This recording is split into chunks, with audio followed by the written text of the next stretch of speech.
Seeing producers put out 10 beats a day. Like, I think we should care less about the money side of things, but then there is an art, just a way to eat before it can be something. I think that you need both, honestly. For people, specifically for people who either make music as a career or even just simply have it be an additional source of revenue in addition to whatever else they got going on, I think you need both. And there's nothing wrong with just, for example, there's nothing wrong with, let's say you only make music purely for the art and just purely for the love of it. There's nothing wrong with doing that. For me, I'm very passionate about making music. I love music. I can listen to it all day. I can watch content that talks about all sides of it all day. But also, I want to be able to mainly do this. I want to be able to mainly do this. Also doing things in addition to making music so I can generate revenue to live off of. But for people who want to make money and make a reliable source of income with music, you do need to keep the business things in mind as well. Like, for example, you don't need to necessarily have it dictate the way that you create. Here's a really good one. If you're a producer who makes beats for artists, and if you only want to make beats here and there, only when you feel like that's some type of weird euphoria of inspiration, the artist is gonna find someone else to work with. If that artist is inspired, they want to have a lot of beats to put out, a lot of songs rather to put out, and they need beats for them. If you can create relatively fast, quality work of course, but if you can create relatively faster,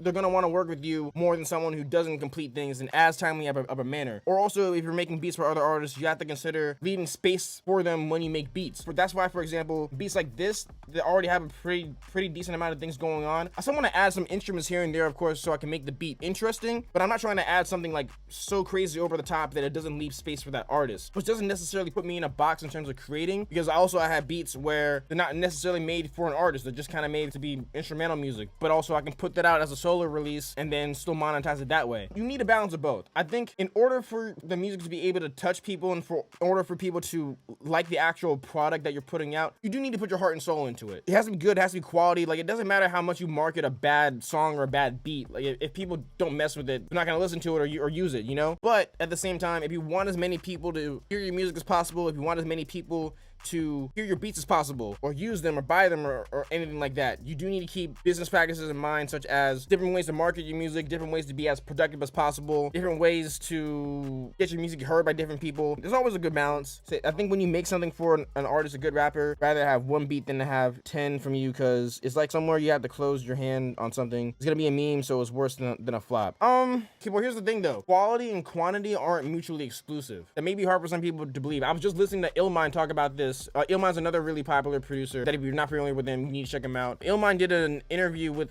Producer Grind, and one of the questions that they asked was, what's more important for someone starting out, quantity or quality? And he said this answer before, but the answer is both. You need both quality and quantity. Of course, when starting out, you may have more of one than the other. For example, you make a lot of beats, but not all of them are good. Or maybe you make that one really good beat and maybe you don't really have a whole lot more. Now, if you just make music as a hobby, none of this stuff matters. It purely is off of just what you feel inspired to do. But if you're someone who, if you want to generate income from music, and or if you work with other artists or other companies, if you make music for like TV and film or things like that, you need both. You need quality and you need quantity. It's possible to do both. Really, the trick, honestly, is just doing different things to speed up your workflow. Like, for example, one of the reasons why I use loops so heavily is because I'm good at doing drums, I'm good at doing bass, I'm good at making counter melodies, but my weak point right now that I am studying to improve, but my weakest area right now is chord progressions and melodies. Why?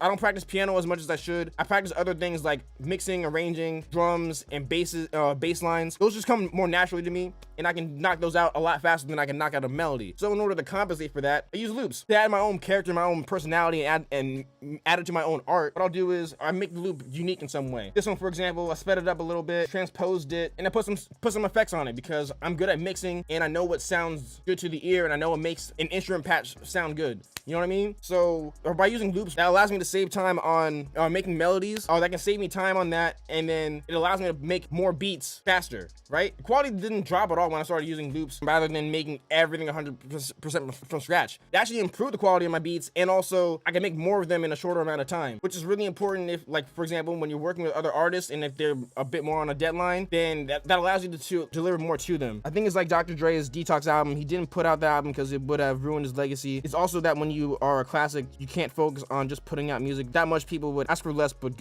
good. I mean, that's a good example of quality over quantity, but not everyone's Dr. Dre though. That example for Dre specifically is perfect, but we're not Dr. Dre. Someone like us where we're still on the come up and the goal for us is to get our music in front of as many eyes as possible. For people like us, it's not a quality or quantity thing. It's, you need both, because with how short people's attention spans are and with how fast people in general move, if you're still, I'm making progress and stuff, but I'm not on Dre's level, or I'm not on Drake's level. I can't get away with just making one beat, putting it out, calling it a day, or only sending one beat to an artist. Last little thing I'll go into. So one of the things that you said was, do you think an artist would rather have, I'm assuming you meant like one good beat instead of 10 okay beats. Here's the thing about working with artists though. You don't always know what the artist is going to like, and you don't necessarily know what they're going to be inspired by that day. So you may make a beat that you think isn't quality, but the artist may think is the craziest thing in the world. And I'm not making this up. This happened to me several times where I'm like, okay, this beat's not really that good. I'll throw it up on my website just because it's there, and then that beat ends up like selling more than the beats that I think are quality. I never would have known a beat like that would have sold if I didn't put it up. Another really good example is on my TikTok page. There's a beat I uploaded on my TikTok page that the beat originally was meant for an artist. He didn't end up using it, so I just put it on my website. And then I hopped on TikTok and also I uploaded the beat on there. I didn't dislike the beat, but it's not like